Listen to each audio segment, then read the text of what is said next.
個嘅手機應用程式開發嘅專題研習啦。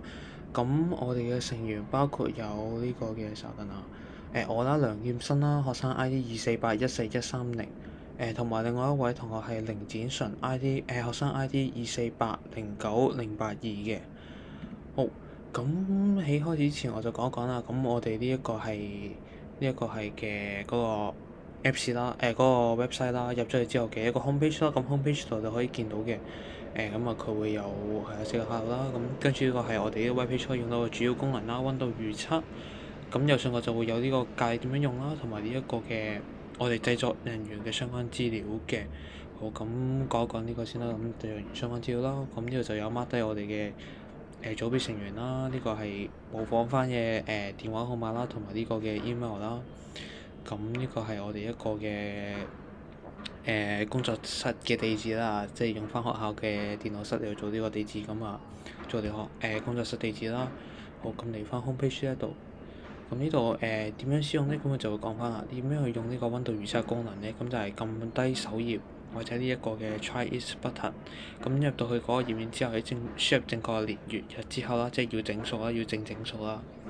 跟住撳呢個撇啲仔就會有呢個預測溫度啦，同埋 AI 嘅助手，咁佢都會講翻使用 AI 時候嘅一啲相關嘅注意事項嘅。好，咁我哋可以試下直接撳呢度呢個啦。咁佢同 homepage 嘅嗰個 Try It 嘅呢個 button 呢係一樣嘅，都會導入翻呢個 temperature prediction 嘅呢個頁面啦。好，咁呢度我哋試下用呢個預設嘅2020年1月1日嚟作為呢個預測嘅目標啦。好，預測呢個溫度。咁佢就會預測翻2020年1月1日，咁佢就會俾翻呢一個我哋整體數據庫嘅一個軍方誤差 MSE 啦，同埋呢一個預測嘅溫度，佢預測係大約24.04度嘅。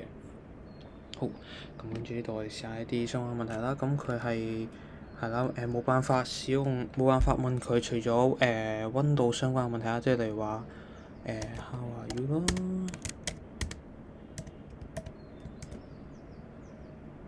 Sorry。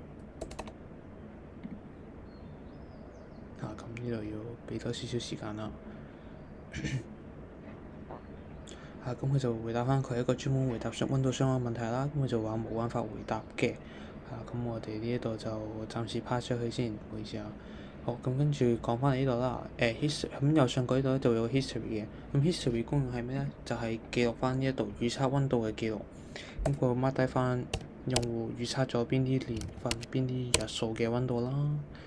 好，咁我哋呢度話20號，2025年10月20號啦，係29.29度啦。呢度再俾多一個啦，27年可能嘅2月，好13號，好2027年2月13號預測24.79度。咁睇翻 history 呢度啦，咁佢就會 mark 低翻12月20號同埋2月13號嘅。